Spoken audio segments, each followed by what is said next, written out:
As outras células que compõem o sistema ou o tecido nervoso, a gente fala que são as células da neuroglia, tá?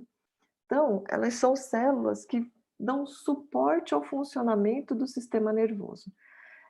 Enquanto o neurônio ele serve para receber e transmitir uma informação, as células da neuroglia vão dar suporte para os neurônios.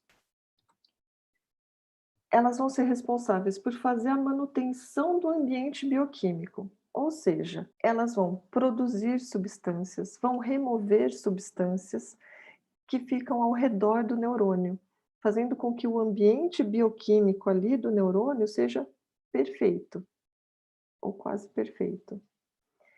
Elas vão servir de suporte nutricional, então, tem algo que o neurônio não conseguiu produzir, ou que precisa vir lá do sistema circulatório, às vezes passa pelas células da neuroglia para ser levado para o neurônio. E também pode dar um suporte mecânico. Então, as coisas não ficam soltas, né? Apesar de ter tecidos conjuntivos que vão dar outro tipo de suporte, ainda essas células do próprio sistema nervoso, essas células da neuroglia, vão servir de suporte para os neurônios para eles não ficarem soltos. E, por último, tem células que vão ser responsáveis pela proteção contra micro-organismos ou vão remover restos celulares, tá? Vamos olhar agora cada uma. A primeira, marcada aqui, então, ó, a gente tem um neurônio com corpo celular, os dendritos, o axônio, o terminal axonal. Essa aqui em azul, representada em azul, ela é um astrócito. Esse nome é porque ela parece uma estrelinha mesmo, ela parece um astro, e aí ela serve para dar o suporte mecânico. Então veja que ela pode se ligar a vários neurônios. Aqui a gente está vendo um axônio de um neurônio e aqui o axônio de outro neurônio. Então ela serve de suporte mecânico para eles não ficarem lá soltos. E de suporte nutricional. Então elas ficam bem próximas e até fazem as ligações entre os vasos sanguíneos e o neurônio. Vai fazer um controle das substâncias que entram em contato com o neurônio. Então, não é qualquer coisa que chega perto do neurônio quando os astrócitos estão funcionando plenamente. Eles vão perceber, tem muito sal, tem pouco sal, precisa de mais sal, de menos sal, glicose, oxigênio, tudo passa pelo controle do astrócito. E aí, outra coisa é a regulação de neurotransmissores no meio extracelular. Então, a comunicação de um neurônio com o outro, em geral, é uma comunicação química por meio de neurotransmissores. E aí, esses neurotransmissores, quando eles não são plenamente usados, os astrócitos são responsáveis por retirá-los do meio, porque eles também têm nas suas membranas receptores de neurotransmissores. Essa célula, né, esse tipo celular chamado microglia, elas são bem pequenininhas e elas não têm muitos prolongamentos. E elas fagocitam, ou seja, elas projetam sua membrana plasmática de forma a englobar alguma coisa que está fora do meio celular e colocar para o meio intracelular, tá? Então elas fagocitam restos celulares e micro-organismos que estão presentes ali no sistema nervoso. Elas vão funcionar como o sistema imunológico do sistema nervoso, tá? Elas são células de proteção. O próximo tipo celular é o oligodendrócito, que está aqui esquematizado em rosa. Os oligodendrócitos, eles são responsáveis pela produção da bainha de mielina. E aí, eu não sei se vocês já ouviram falar, é importante a bainha de mielina porque ela acelera a transmissão do impulso nervoso. A gente vai ver isso na próxima aula, mas eu já posso adiantar que a bainha de mielina, ela faz com que o impulso ande mais rápido, porque o impulso nervoso ele é elétrico, tá? E aqui a gente tem uma camada, a bainha ela é feita de gordura.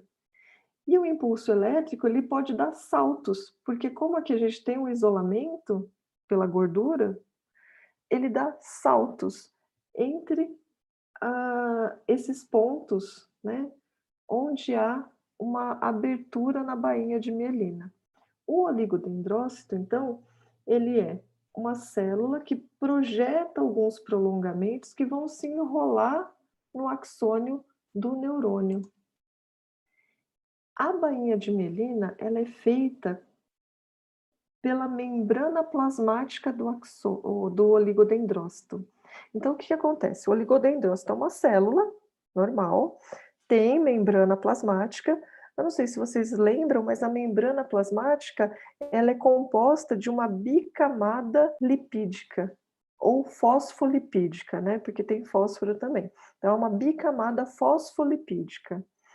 Esses lipídios, essa gordura, que é importantíssimo para o controle, né, da entrada e de saída de substâncias no meio intracelular, nesse caso, o oligodendrócito projeta esse prolongamento de membrana, que é gordura, tá? Tem umas proteínas inseridas, tem outras coisas inseridas, mas principalmente gordura. Enrola, enrola, enrola, e aí tira o conteúdo citoplasmático. Então, o que tinha de água ali, que tem dentro das células, é expelido, e aí fica praticamente só gordura.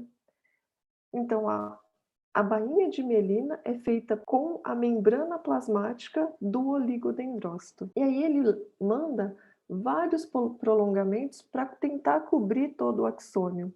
Mas ele não consegue cobrir todo o axônio, tem algumas interrupções na bainha, e essas interrupções são chamadas de nódulos de Ranvier. O oligodendrócito ainda ele consegue produzir bainha para mais de um neurônio. Então aqui a gente tem a representação de um neurônio e aqui outro neurônio. O próximo tipo celular é chamado de células ependimárias. Tá?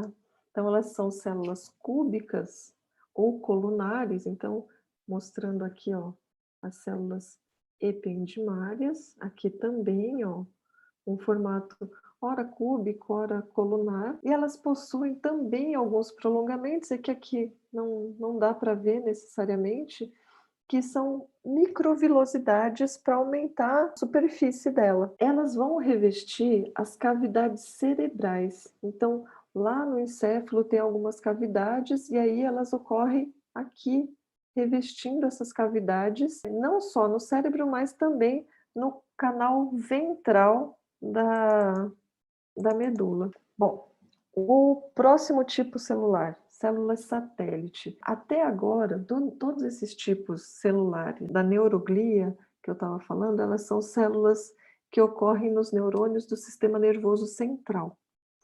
Agora, eu vou falar das células que ocorrem no sistema nervoso periférico.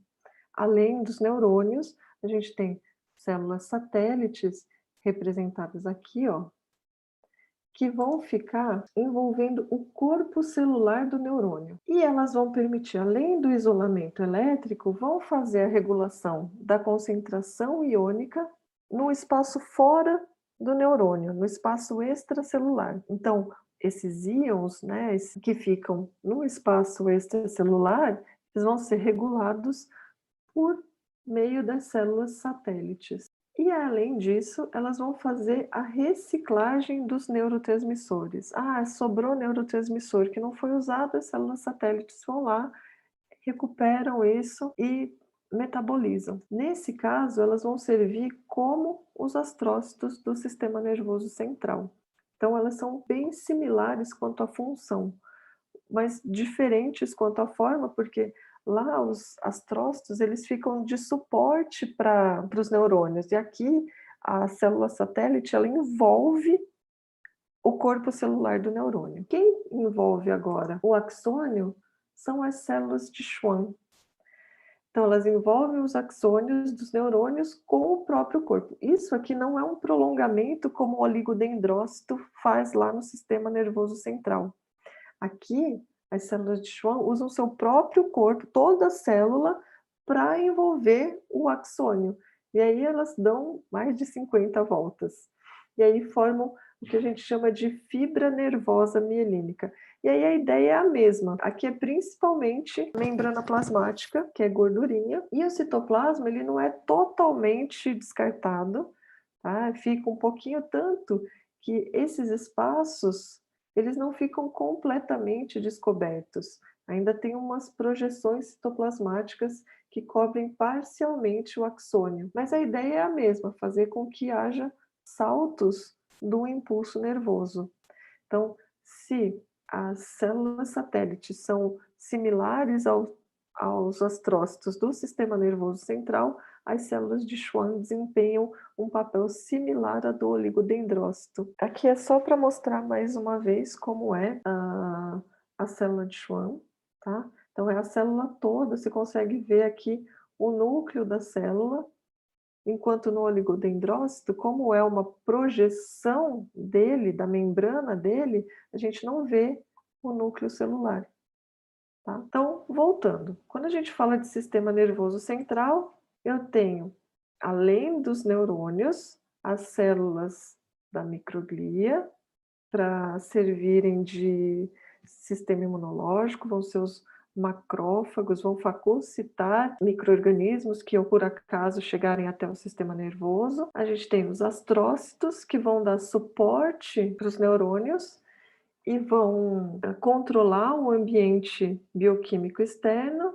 E aí a gente tem as células ependimárias, que também, eu acho que só não falei, né? Elas são responsáveis por produzir o líquido cérebro espinhal, tá? O líquido raquidiano. E aqui os oligodendrócitos fazendo a bainha de mielina, tá? Já no sistema nervoso periférico, a gente tem, além do neurônio, as células satélites fazendo um papel similar ao do astrócito e as células de Schwann fazendo um papel similar à do oligodendrócito, produzindo a bainha de mielina. Então, quando a gente fala de sistema nervoso, a gente separa o sistema nervoso em sistema nervoso central e sistema nervoso periférico.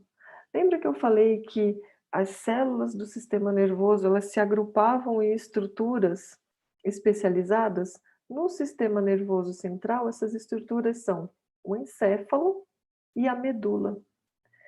E no sistema nervoso periférico, os gânglios nervosos e os nervos. E aí, de componentes do sistema nervoso central, a gente tem neurônios, astrócitos, microglias, oligodendrócitos e células ependimárias. No sistema nervoso periférico, neurônios, células satélites e células de Schwann.